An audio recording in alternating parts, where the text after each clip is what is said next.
Well, welcome to Coaching Conversations in Cannoli. This is our opportunity to expose diverse solutions and perspectives to cross-disciplinary challenges with industry leaders, innovators, athletes, and coaches like this guy right here, Robert Anderson Jr. Good friend, I would say, several years in the running now, building that out. Fierce social media presence. If you don't know, soon you'll know.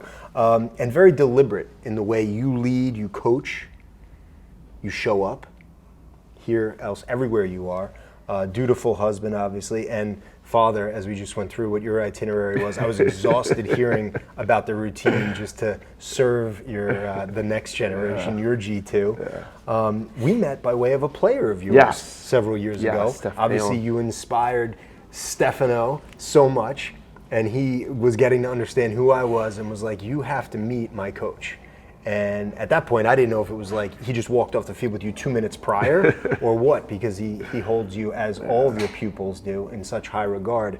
And he still talks about you like a Marine, once a Marine, always Marine, once a coach or a disciple of Rob Anderson, always a disciple of. So once their coach, you're always their coach, which is impressive. And I think that speaks to not just your intensity, but what I've grown to love and experience, your calmness.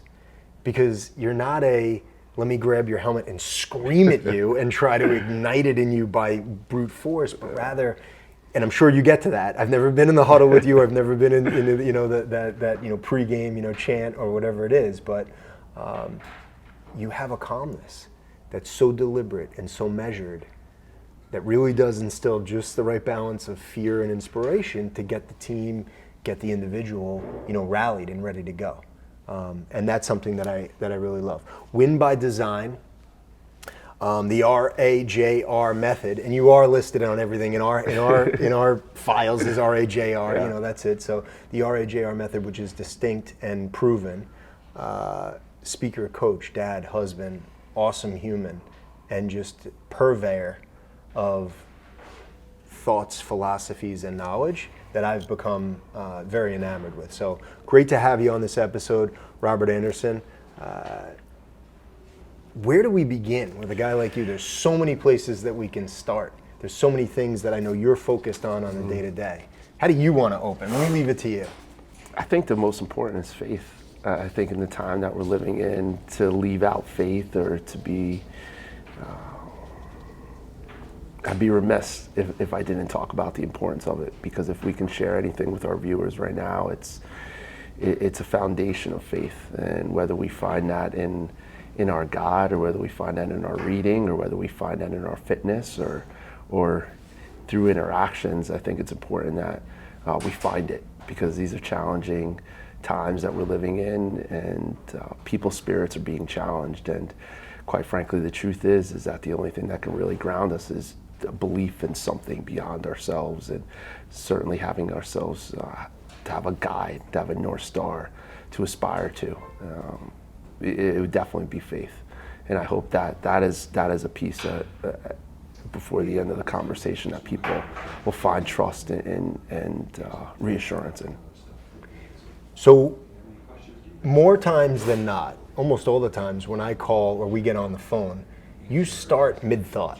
Like, there is no hello, hey, how's it going, checking in. The small talk is not necessary. First off, your schedule is ridiculous, so you don't have time to mince words. But you get into it, and you didn't know I was going to ask you that, but yet there it is. Again, start with faith as a foundation, as something that we can go back to, and as something that's so needed and missing on the field, in the classroom, in society out there. And we do want to take a moment to just thank our friends at the Idea Kitchen in Larchmont for hosting us today. Rob and I had the pleasure of spending a lot of time, not just on retreat together, developing that retreat, delivering that retreat, hosting that retreat, participating in it, but also in many other venues. And this is just one more that shows some of the flexibility that people who do have faith in their skills, that do have faith in the ever-changing economy and global marketplace, can leverage. And that's that co-working space. So we're happy to be here. But on that faith tip, you've got faith in things that, like you said, don't necessarily just reside with God or in the readings. And I know you are very faithful, and you read the Bible, you study it, and what that means. But you also have faith in the system. Yes. as much as you've been challenged by it, Yes. as much as it's presented and tried to like dissuade you from having faith Yes. in it, you continue to find that light. You continue to go toward the truth. You continue to share that, and you do it with this, world-class smile, nonetheless, which I can respect. We have that in common for sure. That's been tough. That's been tougher. We met a year ago to discuss what that was like, just under a year ago, to discuss what that was like during, is a very dark time for culture and society and the smashing together of things, over a year ago now. But now things are different, and things look a little brighter. Yes. Can you give some perspective on that, on how your optimism is like playing out? Because I do hope that a lot of it is because of your hard work behind the scenes. The truth is that I believe in people, and I believe that people are good, and my father has shown me that, taught me that from day one, and he didn't do it with a blind eye. He did it with truth. And when we look for good, we find good, and it doesn't mean that bad won't find us, but if we continue to look for good, we'll continue to see it. And when we continue to see the good, when bad shows up, it doesn't shock us, because we know good's going to be around the corner. So the truth of the matter is that people have become more aware, but there's beyond so much work to be done, because at the same exact time as people have become more aware, the reality is that people have begun to lose their grace, and that people have begun to fall back to, well, we've heard this before, we've had this conversation, there aren't things moving forward. And the truth of the matter is that with really good people, things are, and things are always going to move forward with good people. And good people are searching for answers, they're searching for guidance, they're searching for words and answers to bring along the people that don't necessarily see the world through their eyes. So I've presented, as you have, a light, and through faith and through guidance, that light is going to be the answer. And it's going to take time, it's going to take diligence, it's going to take consistency. And as the same way that we were brought together through a beautiful young guy that believes in goodness, the same is happening for every single person that you put your hands on. And those types of things take time, and they take diligence, and they take people that have the courage to put someone in the light on camera to say that things aren't where we need them to be, but we have the courage to have conversations of where we want them to be. And that's the hope that I hold on to, that I believe people need to continue to have, and not become passive or exhausted or frustrated or overwhelmed that it hasn't happened yet. Because I believe in people, and people are good. And good people need to continue to serve and do good things and continue to have conversations, so we don't become passive. Well, it's easy to become overwhelmed, right? It's easy to slip into that, let me just be passive on this, because regardless of where you sit on whatever the spectrum may be, it could be too much. Everybody's got their own stuff in the immediate universe that they live in, that immediate world that surrounds them, that they need to focus on just to put food on the table, just to get through the next day. They're dealt, a shitty hand for a week at a time, or whatever it is. So their microcosm becomes priority, and that's fair. Yes.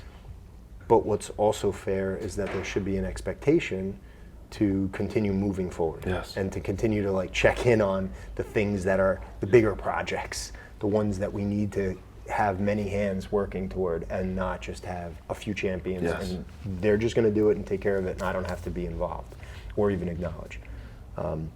I like your positivity.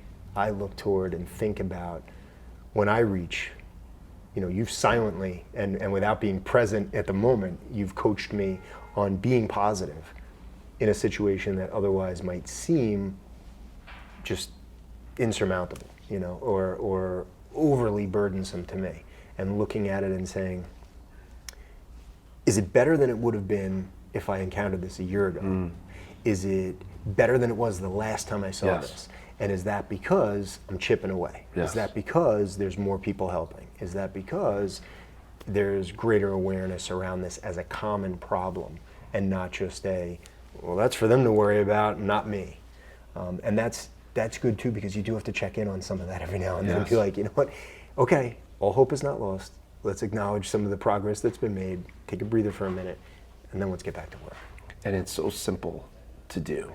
And it's So simple to not as well. and Though. it's so simple to not, and so simple to ignore. And when we step into faith, can we stay on the same side of the street when we see someone that looks a little bit differently than us? When someone walks into the room, can we acknowledge them, specifically if they look a little bit different than us? Do we have to step off the elevator because we're just unsure? Can we step into faith because maybe it's a new space for us? Can we extend a hand and say hello in these times, and introduce ourselves and just take a risk of smiling at someone? So it is so simple to do, but it does take a focused eye, a focused hand, and folks to step out of their microcosm just for a moment, and then they can certainly step back into it. But through conversations like this, and hopefully acknowledging what faith actually looks like and what you're exercising it really does mean to someone that is brand new to a space, that doesn't look like you, that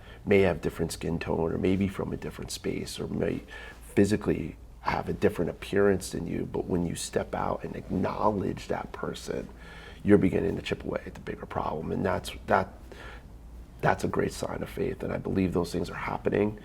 But again, we need to be diligent, and we need to become people that don't become passive or comfortable, or we've heard it before, because quite frankly, I'm still stepping into new spaces, and as long as I've been here, and certainly I've handled a lot, and I've been through a lot, and I've been coveted by grace, and at the same exact time, it does mean something when someone extends a hand or a smile to this day. Great respect for you sharing that perspective, those perspectives. You know, I think about familiarity, and if your little microcosm, your little world looks very homogeneous, then that could lead to certain perceptions, and that can certainly lead to situations where you just don't know how to act. The beauty about human nature is that you don't have to have too many passes Yes. to just accept a different environment, or Yes. other players, or other, you know, animals in the wooded hollow that you live in. You know, very quickly you can adjust and adapt without it being a tense, Yes. you know, negative or even violent confrontation. And so if we take that approach and we see more instances of that, then we become more familiar. You know, I think about, I consulted the Purple Hair Population Society, the Purple Hair Society on this one. I have never had purple hair, but if I were to see someone with purple hair Yes. on the sidewalk, and I happen to like the color purple, and I feel compelled to say, that's pretty cool, man, the hair looks good on you. Why would I not feel so inclined to share that? Yes. And that person clearly feels confident enough to put the purple hair on their head, and it probably looks pretty darn good on them. And so sharing that in an instant as you walk, Yes. just the same as a, you know, how you doing, which you're really not expecting any response from that anyway, is the difference. And the familiarity that comes by just doing that twice, Yes. 3, 4 times, is gargantuan. And then the tidal wave that comes from that with our kids, with the people that see us do that, it just becomes like, oh, we can do that. Almost as if like we needed permission slips, instead of questioning, you know, is this okay? And that's part of the breaking of the old mold and the old habits that I feel like needs to just get one more revolution. You know, the ball just needs to roll once more, and then once again, and the momentum picks up a little bit more. And then we realize it's actually not something that we need to carry forward. We can leave all that back there and just go in this direction together. That's where I have faith, in the familiarity. So you talk about the next 1% and just living a life and doing business with purpose and having impact. Talk a little bit about that. For us, it's always been, and when I say us, it's always been our family, you know, my wife, our kids, and certainly anyone that surrounds us as far as close friends. And, you know, what is it that we're looking forward to? And life becomes overwhelming. We have 4 kids, and you have 5, so you certainly are busy yourself, and life becomes overwhelming, and the last thing I'd ever want life to become is a rut.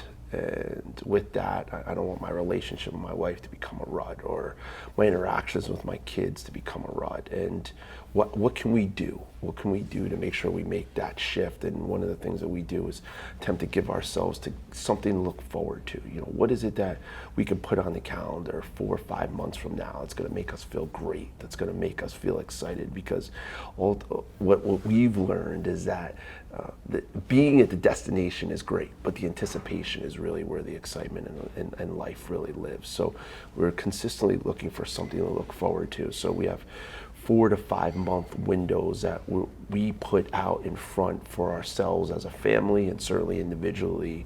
So we have that guiding light. And then during the course of the week, what am I going to look forward to at the end of the week? Whether that's 2 hours with my wife and we're hanging out outside of the house, or whether that's a walk that's uninterrupted, and constantly putting things on the calendar.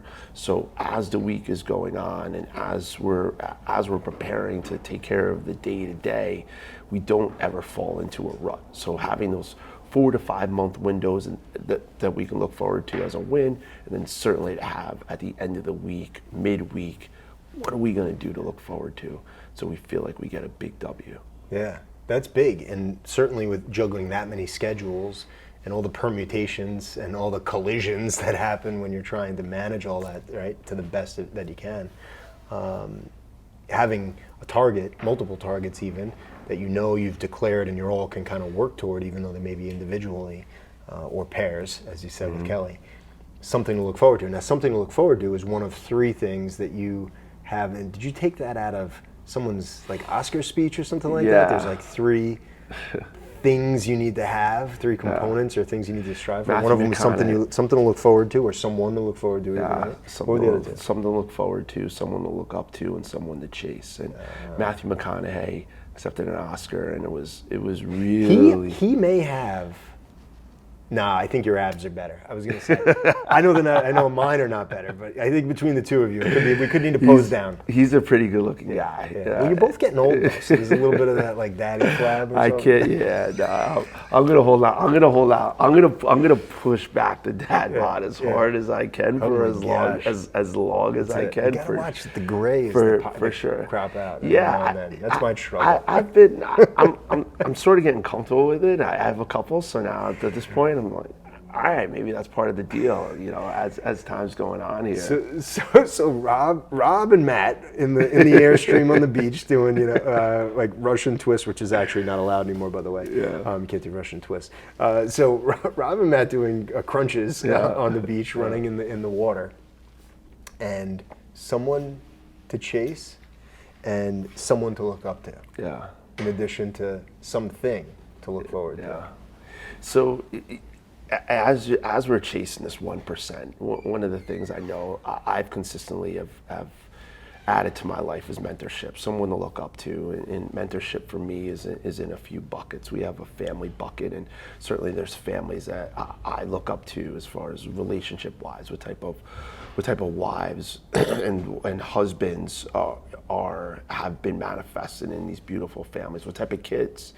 And I have people in my life that I look up to as far as what type of relationship that they have, that are 15 to 20 years my senior, that I ask questions to and that I feel as though I can learn from. And we have a financial bucket. What does that look like? What's the big picture? And we have a 15 to 20 year, 30 year window, and I have people in my life that are 30 to 40 years my senior that are where I want to be, and I leverage their knowledge and expertise and attempt to learn from them, from all of their mistakes in that financial bucket. And there's an experience bucket that we've added the last couple of years, because ultimately life is what you experience, and we want to add as many experiences for our kids, for Kelly and I, and definitely for our surrounding folks that are close to us. We want to create as many experiences as possible, whether we're creating them, inviting them, or we're just exposing them to it through our conversations, or through our socials, or through my socials, I should say, or or quite frankly through books and through writings, and because experiences are the piece that really make life the most absolutely fulfilling. And then we have a faith bucket. What are we doing to fill that faith? How often are we checking in on a daily basis? Are we, am I following the reading? Am I doing my daily readings? How often am I touching base at church? How often am I exercising my own personal faith?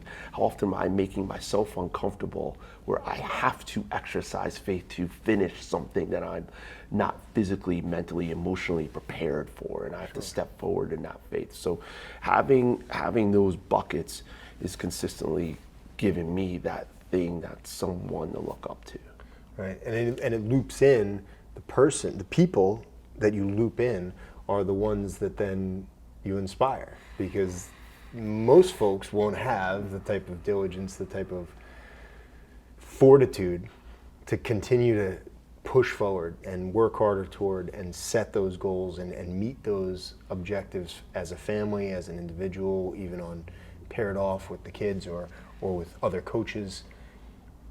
That's something that's more rare, and people are trying to find that as an escape. The world, their life has kind of like taken over, and it's all decisions and tasks and obligations that others have laid before them instead of the things that they want to look forward to. And so you're making it a real priority and a real, both important but also an urgent task. Yes. To complete these, to move toward them and make progress toward them across the spectrum, which is really the impressive part, because I think you only have the same 24 hours that I have, and you seem to cram a whole lot more into it. So that's pretty darn impressive. How does that come out in your coaching? Either on the field or in the boardroom, wherever you are. How does that come out in your coaching?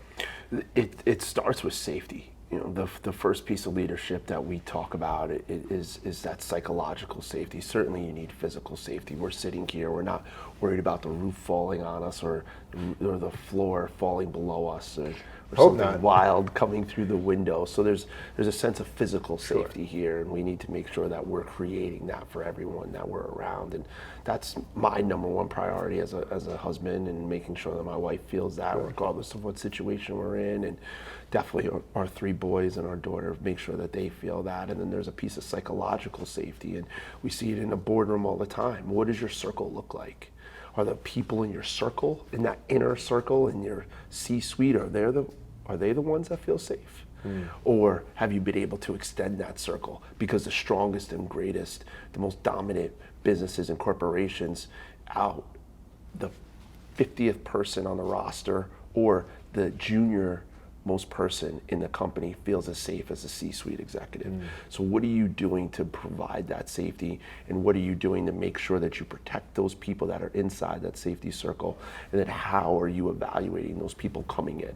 So that's where it starts, and we create that. And with a team, a lacrosse team that we might be working with, or an athletic team that we might be working with. Before we jump to the field real quick, so in that professional go setting, for it. You create that, or you help create that by identifying some of what's already there, that the clay that's already being used, and leverage that into molding a better culture around that safety and around that inclusion. So in the boardroom, it starts with people first identifying if there is safety. Okay. And they have to first identify what that safety looks like if they indeed have it. And then once we identify if they have it, now how big is that circle? What does that inner circle look like? Is it just in that C-suite? Is it just in that 6 board members, 12 board members that we're sitting with and speaking with? Is that the only circle of safety that we have? Or do we only have that circle of safety in that one single office? The CEO, the corporate, the CFO, he's the only person that truly feels safe. So we have to start with identifying what that actually looks like, and then we have to have a conversation to make sure that what does it look like for your family? Is your family safe? Is your family structure safe? Doesn't necessarily have to be intact, but is there safety within it? Whether you're married or separated, there's still a piece of safety that has to happen within that. So we need to have honest conversations around that, and we need to create that, because until you have that, you can't teach that, and you certainly can't coach that, and you certainly can't implore other people to share it. So it has to start with that individual person first, and then we build it from there, in that office, in that room, from there.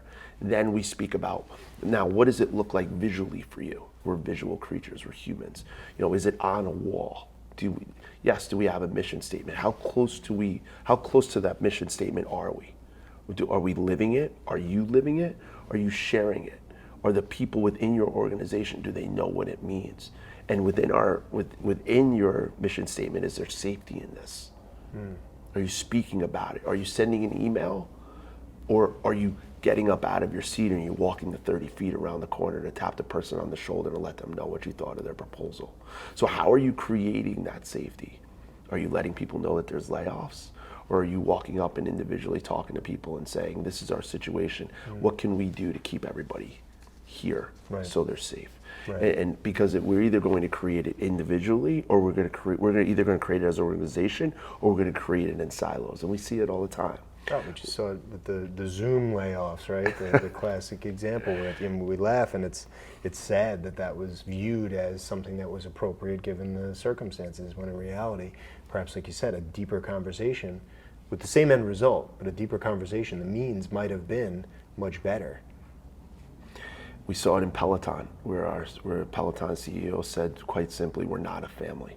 And he threw a huge target at it. This is not a safe environment yet. He acknowledged it in saying that we're going to make changes to it. So that is the type of leadership that we need in our corporations, if indeed we want to create a space that's necessary right now for people that are feeling so broken, so vulnerable, and so scared, and so unsettled in the world that we're living in today. We have to create safety above all things in leadership. That has to be the top priority. Wow. Yeah, so that's not what you'd get from the typical, how do we get to the next level of play? Pause. Let's start from the beginning. How does safety show up here? What's the experience that everybody's having as it relates to safety? Yes. Yeah, that's remarkable. And then you take that onto the field. Yes. And your teams, your players, and that's got to be a tremendous experience for them as well. Our deepest work is in that DIB space, in diversity, inclusion, and belonging space, and we cannot begin to have a conversation about inclusion, about a diverse atmosphere or a sense of belonging if we don't feel safe. And I don't need to ask anyone to meet somebody that's brand new or to try new hiring practices until we feel safe. And now that we have a North Star when we step onto the field, it's the leader's responsibility, the head coach's responsibility to take the brunt of all and responsibility of all things, from the way that the players dress, from the way that the players approach the field, to the way that the players interact with each other, to what are they eating, what are they drinking, how are they training, are they prepared, where are you, where do you want to go, and what do you dream about? And are we having these conversations about with each individual player to evaluate that? Because now, if you're the alpha, you're the number one person outside of the leader, the coach that's on the field, now what's your responsibility? And if you're the 31st person on the roster, now what's your responsibility? Because they both are going to play a role in our achievement or in our demise. And we have to be clear on who they are and how they feel. And we have to help them both get to where they want to go. That's the responsibility of a coach that steps onto the field with his players. It's just that. I like to say it's just that simple. But it takes that level of diligence and that level of focus to put that all out onto the table and then show it through your consistency, through your diligence, and be purposeful in the actions that you're taking to achieve that goal with number 1 and number 31, to get them both to where they want to be. They say simple is hard. Yes. Right? And perhaps just that ounce of prevention by dedicating and allocating, and maybe even before it, identifying and preparing for time to connect with number 31 on the roster. Yes. And number 30 all the way up to number 1. Yes. Is it convenient? Probably not. It's added on top of everything else that everybody has to achieve, including laps and strength and conditioning and prep and watching tapes of the opponent and all the other studies and living and sleeping and being at home and coming back to school. But is it a must? And I think the answer is now a resounding yes, that we've seen the results. It's been presented to us like, here is the better way, here is the right way. And that's the part that I think we're starting to get a handle on. You've clearly got that under wraps. When it comes to player 1 and player 31, the most important thing is to give everyone a voice. Because oftentimes in teams, what you'll see is, and here is the best player or the captains, and they're the ones that are speaking the most. Where ultimately they may be the best person to get you a goal or to stop someone from scoring, but at the end of the day, they might not be the best person to rally your team. So you rally around them. Yes. In that play, in that moment, yes. Exaltation, but perhaps really the inspiration, the locker room, the other 4 days of practice before the game, and then maybe even dealing with a traumatic loss or yes.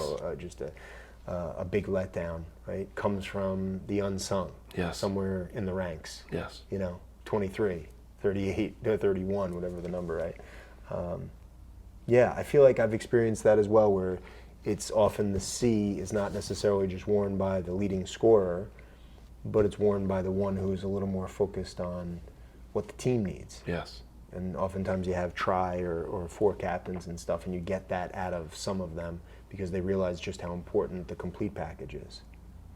So it's our now responsibility through the course of that season, hopefully in preparation before the season, ideally, that we give everyone a voice. Mm-hmm. And how do we do that? We identify our goals, or otherwise known as our why, because everybody's going to have a different one. And when we allow each individual allow the individual players to identify their why in this type of conversation or format, write it down, and we're purposeful with it, and now we're so purposeful with it that they're going to share it in front of the team at some point. We're beginning to give them a reason to believe that they're a part of the value of the structure that we're building here. We're on a whiteboard and we're diagramming our offense, our defense, our rides and clears. Can we hand the marker to number 31? Right. Can they draw it out? Correct. And not just can they draw it out because they memorized the book, but do they feel comfortable in front of their own yes. teammates? Yes. Just simply standing there. And how often, Rob, is it the case that all we've heard are the loud voices yes. of the captains or yes. the leaders or the leading scorers or the ones that are the starters? And it's not to say that they should be diminished or discounted, but what an amplification yes. and potential for the team when you also have the ability for the lesser known, yes. farther down in the program to rise up. Yes. Or at least just be comfortable. Yes. With familiarity in that situation to get up there with the marker and draw out the play and feel good about it, because this may be the only time they've been ever afforded that opportunity. And he or she may never step on the field, but now that they have the voice, because everyone knows what their why is. Their why might not be to play in college. Their why might be to get in great shape, to be a part of a team. It might be to perhaps be a great dad one day to their potential son or daughter in the game, or to give back to the game and through their business. And kids have various reasons, or maybe their parent plays and they want to make their family proud, and that's pretty clear once they write that out and we identify their why. But now we're giving them a voice, and we're saying they might not contribute on the field because they might not be the best player for that moment, but now they can contribute on the board, and they could be the best teacher, they can be the best coach, they could be the best analyst. Sure. And now during the course of a game, when they say, hey coach, I saw something, they actually saw something, and everyone's going to close their mouths and listen when he shares it or she shares it, because they know that everyone knows that they know what they're talking about. Well, and you don't get that just by throwing a jersey at yes. them and saying, stand here on the sideline with us yes. and keep your mouth shut.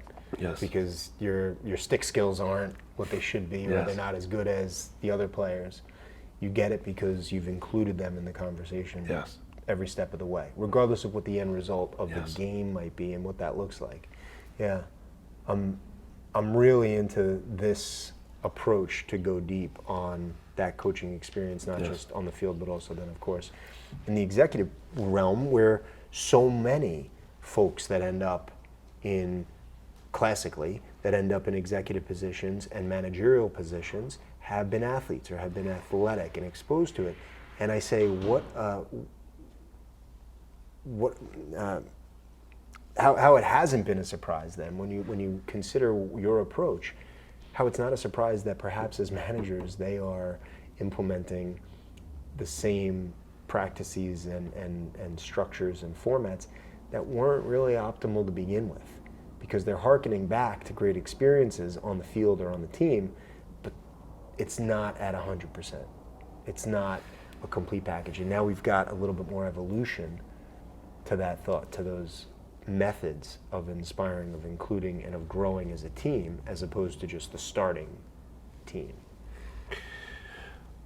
One of the hardest pieces that I've seen in the boardroom, in the corporate space, is putting yourself on notice and saying that we've missed the boat in personally developing our people.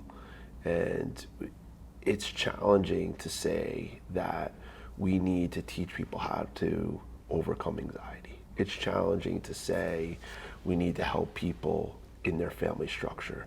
It's challenging to say we need to help people perhaps with their marital space or with their ability to create personal experiences for themselves. But it's also challenging to lose an employee, whether they leave or for any reason. And if we're choosing what's hard, then let's choose what's right. Let's choose to meet people where they are and give them the things that they need while we're creating opportunities for them professionally.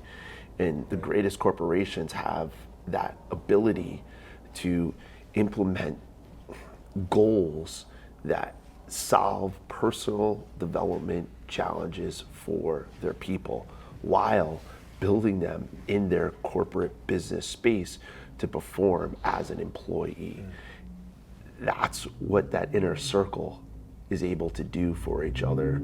And as that circle grows, the only way that it can grow is when you have the ability to serve people on both spaces. It's the only way. And any high achieving team in any sport that we've seen, and certainly in any business that we've seen, when you sit down with the folks that are there, you hear the same principles that you do athletically and in corporate.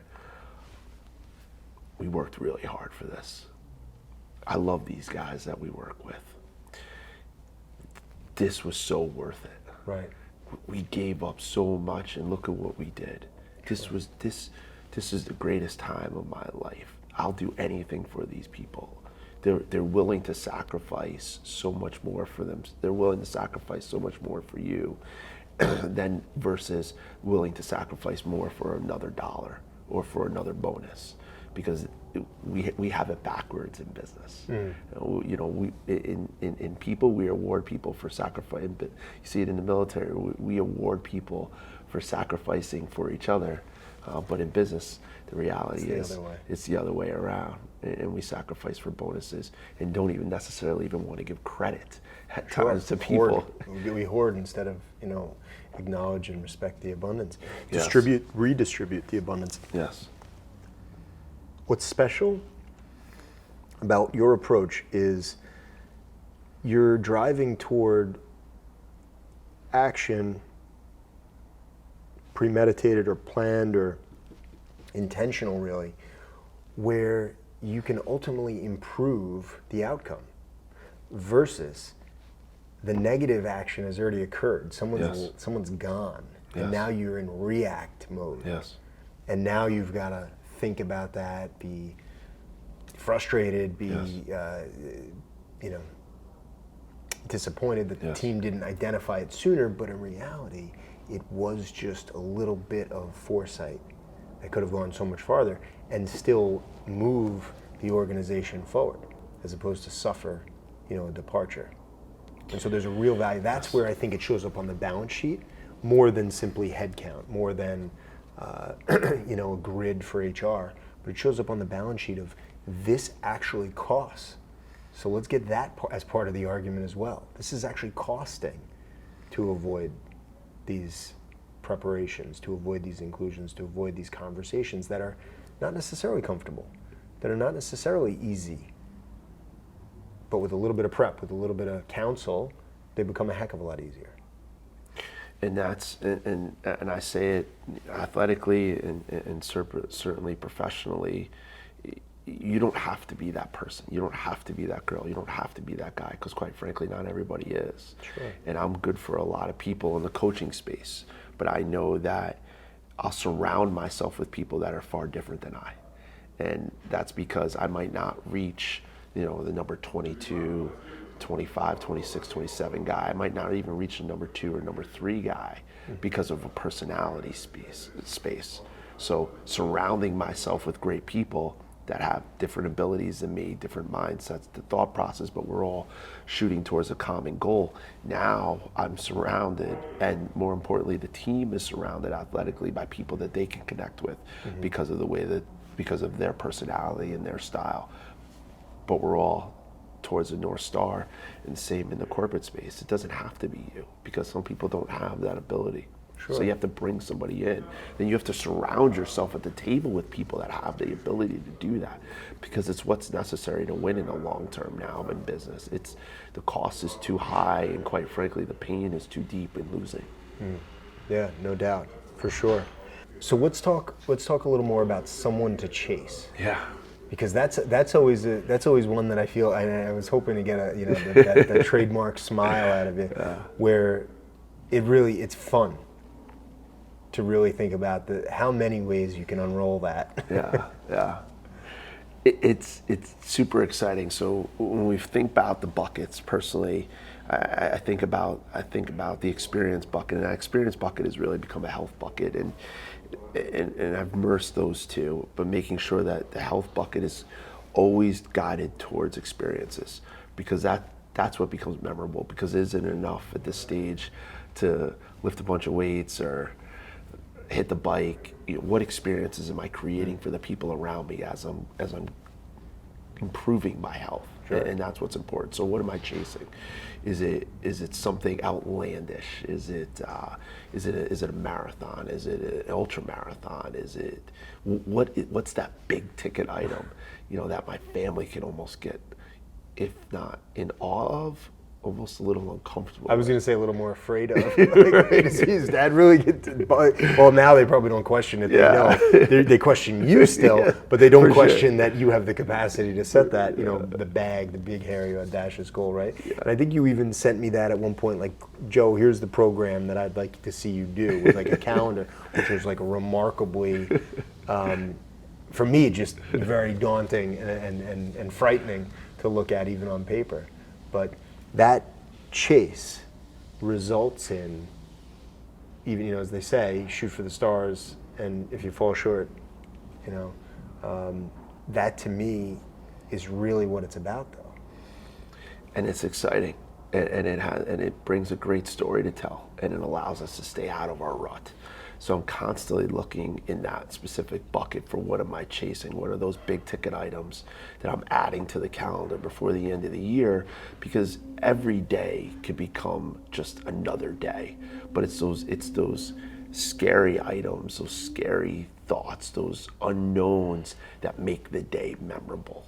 Sure. So I'm constantly looking for that thing to chase in that bucket, because I don't want it to be another year.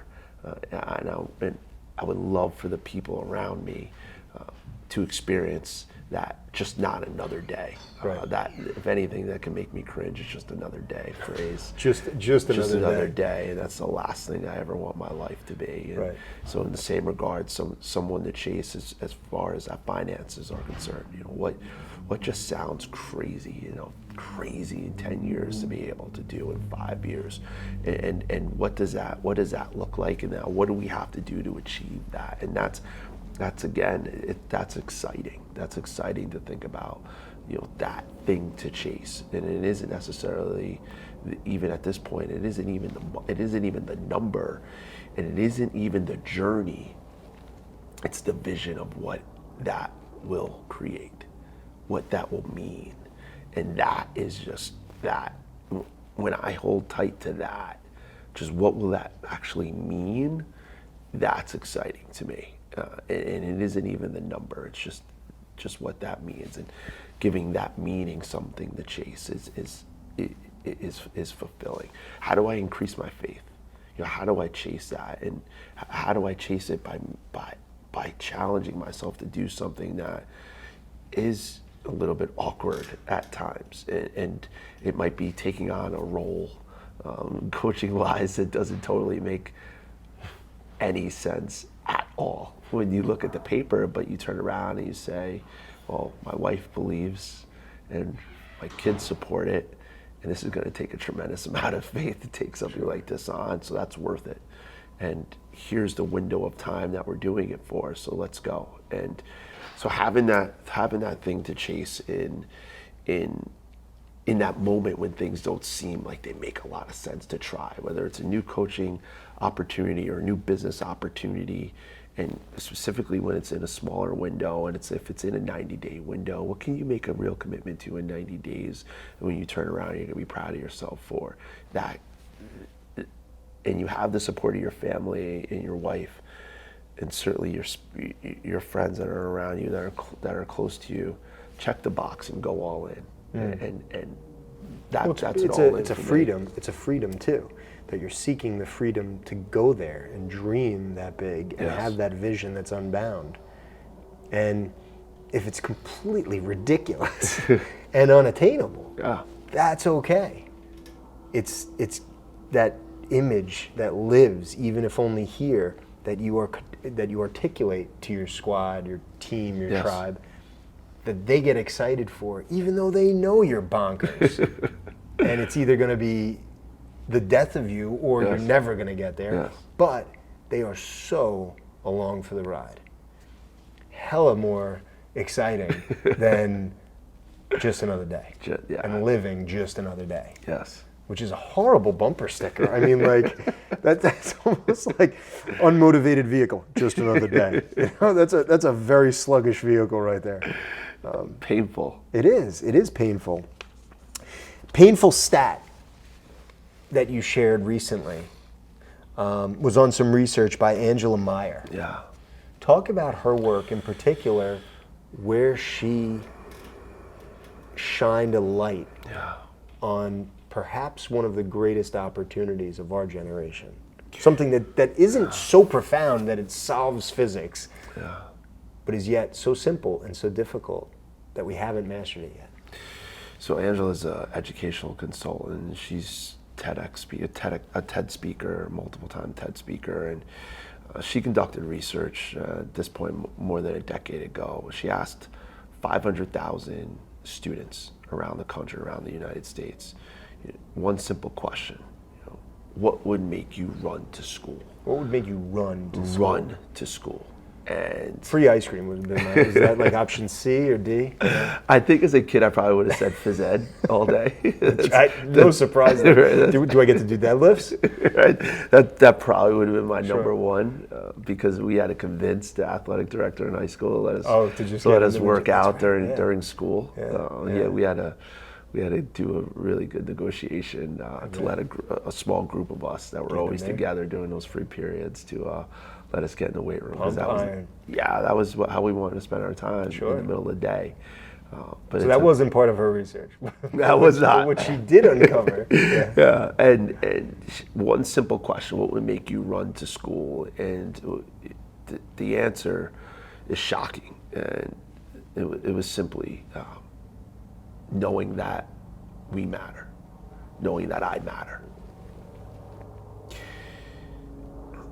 And when you think about it and you peel it back, when folks show up to work, the number one thing that they really want is acknowledgement. They want to know that they're recognized, that they matter, that their work matters, that their space matters, that their energy matters, that they're valued by their co-workers or by their boss, their superior, that they're serving a common good, that they're giving back to something that means something, that they matter.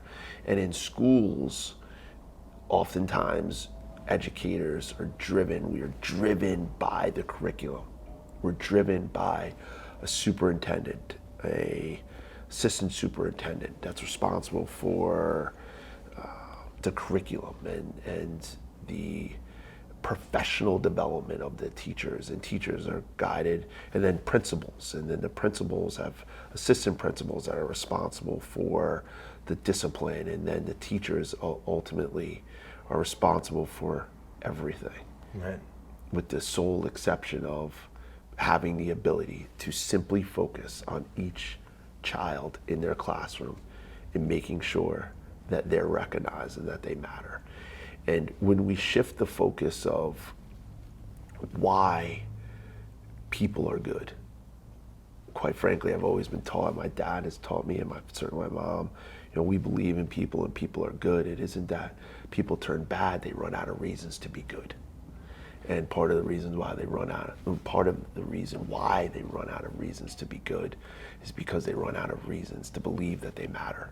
And if we can turn the conversations in our education to simply placing personal development around the educators themselves, the people in our classrooms, and acknowledging that they are the most important piece of our system, of this system, that our educators matter. Because far too many educators are walking into the room before their kids walk in and feeling alone and annoyed or broken by another initiative or by another task set by a principal or an assistant principal, Right. or More boxes to check instead of connecting with the 20 some odd pupils that are about to show up. And when they close the door behind them, great teachers move those things away. Right. And they focus on those kids that are in their classroom, and they connect with them to make sure that they matter. And they intrinsically know that that's what is the most important piece. We need to begin to shift the conversation to making sure that our educators themselves know that they matter, and putting them in the forefront of all things that are relevant, so they have the tools to make sure that our kids matter. So treat them as the educators or the execution arm of the system. Yes. They're executing the lessons plans, Yes. the transfer of knowledge, the modeling of behaviors, the supervision, Yes. and make them not only aware of it and be inspired and supported Yes. and emboldened by that Yes. confidence, but then also give them a little bit of that encouragement Yes. to provide that knowledge to the student, Yes. that they matter as well, and do it in a way that removes a bit of the requirements that are just onerous at times, and just bring in the humanity. Yes. Everybody's got to report up to some board or to some group that says this must be part of a curriculum, a learning, or whatnot. And while that's great, and in the modern world we should have a very robust curriculum for our brightest and youngest and the future, there's the basics, that they all have a pulse, that they're all being shaped, that they all are listening and watching and absorbing every day. And they just need to know that that's a safe place. They need to know that them being different is good, and for them, they matter. I love it. And when we build that curriculum and we allow the teachers to have their voice, allow them to express what is needed in their classroom, in their space, and we allow it to be up to the assistant principal, to the principal, just as you had guided, we're empowering them to teach our kids, to acknowledge our kids that they matter and that they are the most important piece in the room. And really good kids, really good people won't run out of reasons to be good. Sure. Because they'll grow up knowing, they'll be in an educational space knowing that they matter. And feel obligated almost to Yes. share that with others. Yes. And to be generous with the acknowledgement. Yes. Yeah. I love that. That's an important one. That's a really important one. A highlight of the book. Can you talk about that wonderful yellow book of yours? Yeah, we wrote it at the height of COVID, and I really wanted to. I kept hearing from people that are far brighter than I. Have something that you're proud of. Do something when this is over, because this is going to end. Do something that you can look back on, that you were able to accomplish before this, when this is over. And as I typically do, I was on a walk and having those early morning conversations with myself and attempting to be super present, and I was asking myself the wrong questions. What can I create? What can I create? What can I create? And nothing was coming to me. And finally, I asked myself the right question. I said, what problem can I solve? And what's missing? Correct. And the moment I asked myself that question, it was almost instantly, and I saw it and I heard it, and I went home and started writing instantly. And I didn't have a title, and I didn't have anything other than an end product in my mind, and I didn't know what it would look like. But ultimately, we started with 6, and then it went up to 8, and then we closed that at 12 things they wanted to teach you in high school but couldn't. And it's the 12 steps of what is necessary to personally develop our people, our teachers, our leaders that aren't taught in schools. Sure. Yeah, and it is the missing link. There are more than 12 keys in the text. It is certainly an easy read, which is good because it's not. It highlights and punctuates that simple is both hard, but necessary, and sometimes the most seemingly complex things can be very easily torn down to several pages. Just know this. Move to the next chapter. Several pages, and that's what I enjoy. So please, we're going to promote the book on screen as well. So we'll put it out here somewhere. Yeah. But we do encourage not just educators, but we're all educators, right? I mean, we have a role, whether you have kids or don't, whether you engage with others in a professional setting or not. There's an educational responsibility to yourself. Yes. And so knowing that. Those are essentials, those are keys that have been unfortunately passed over and doesn't refer to even, or doesn't allude to not being allowed to, as much as didn't have the understanding, I think. Mm-hmm. To an extent, I think people just weren't equipped. Yes. For various reasons, but leaving the blame aside, right?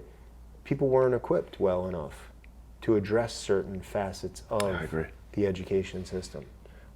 And the process, really, and the handling of students, and of course allowing the faculty the freedom to go there.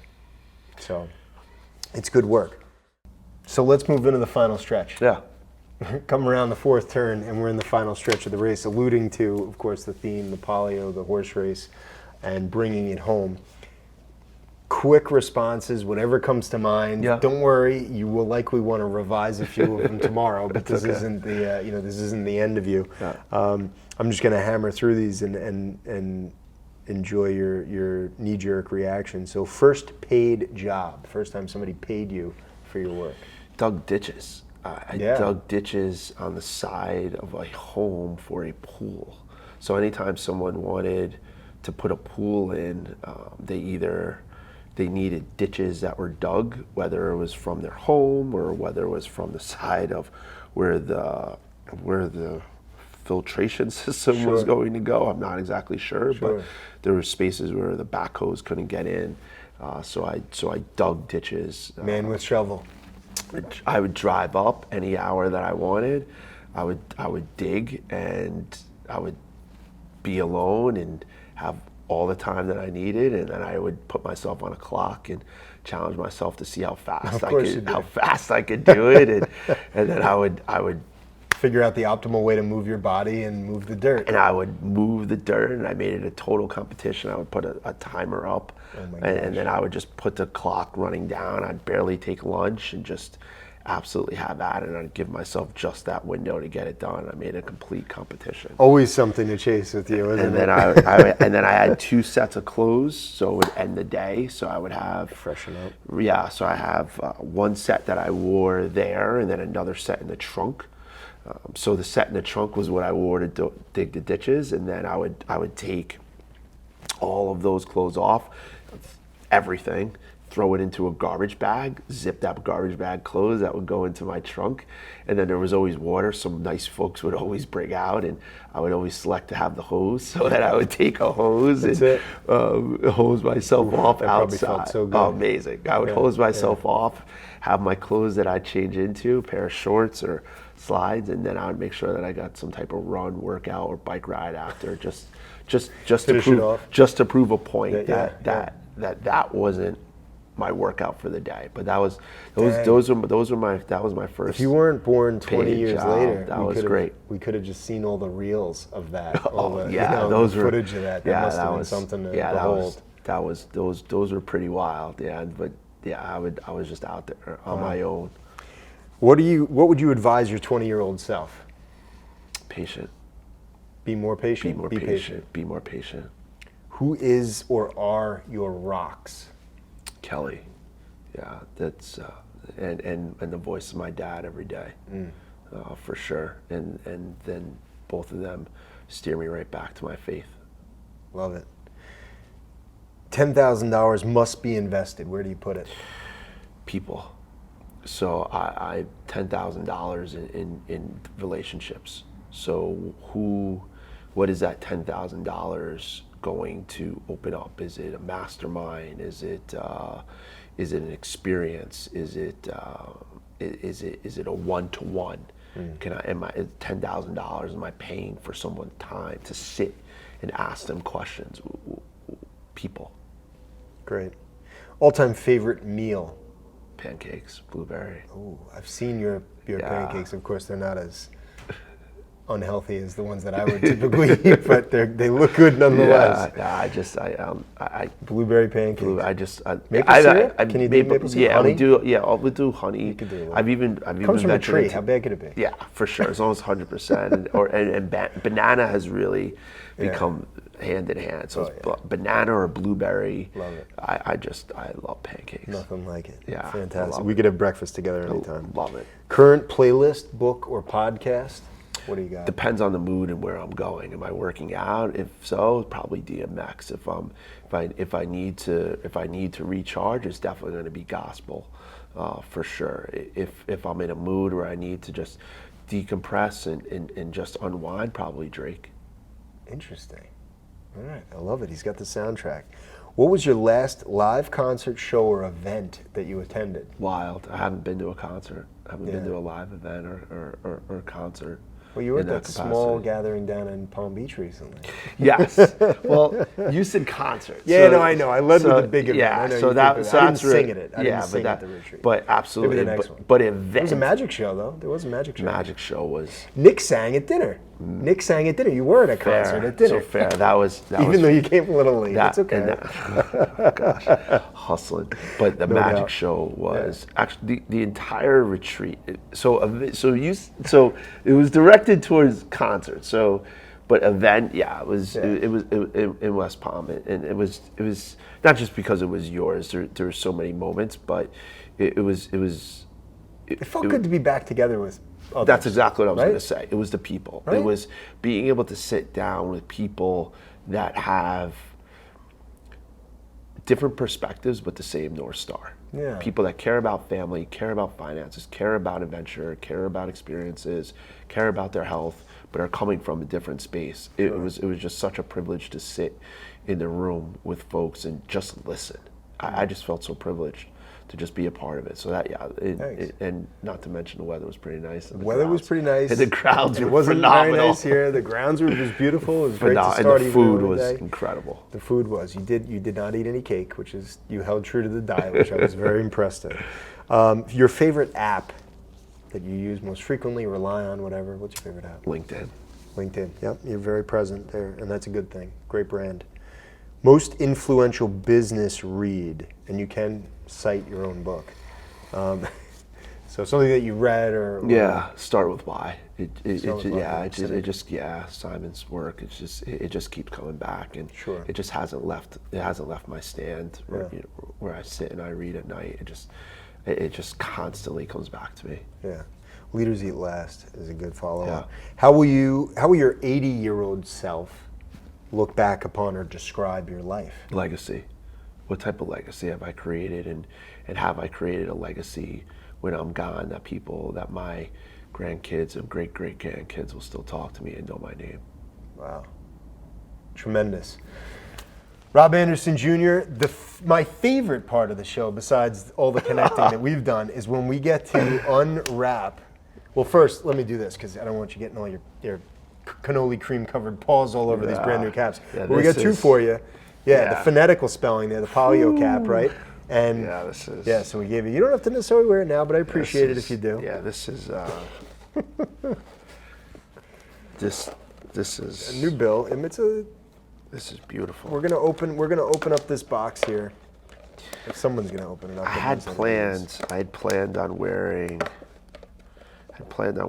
a specific hat this spring going into lacrosse season, but you will be seeing me displaying this hat at some point.